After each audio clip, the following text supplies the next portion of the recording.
Student is suspended for utter nonsense. On the last day of school, a senior honors student wore a cow costume to his classes. The student had to leave school early. However, he created memorable moments for all the seniors.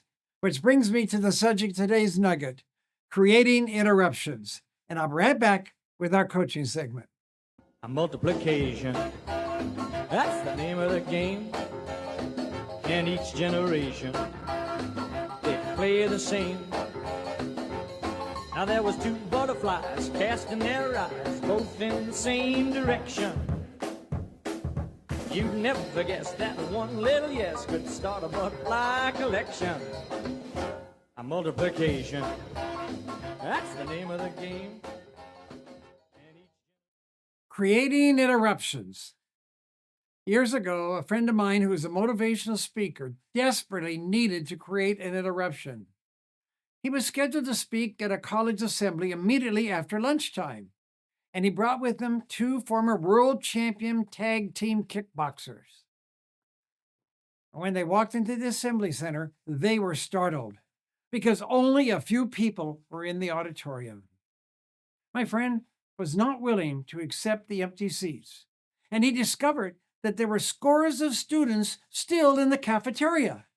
So he came up with a plan. His companions had not kickboxed in years, so he told them, get on stage and start practicing.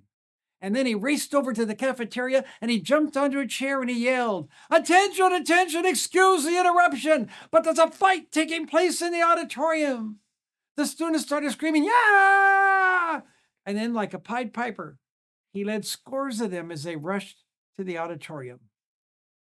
The kickboxers did an exhibition, and then my friend gave his motivational speech to a packed house.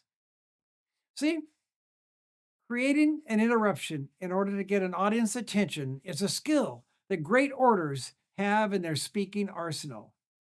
The reason is that when you startle people with something unexpected, their brain's routine filtering process is shattered, and then their focus can be shifted to a different direction. So in the future, if you need to get the attention of an audience or a group, I would suggest that you consider finding a way to create an interruption. In the words of world-renowned physicist and mathematician Albert Einstein, if you always do what you always did, you'll always get what you always got. God bless you. Go with increase.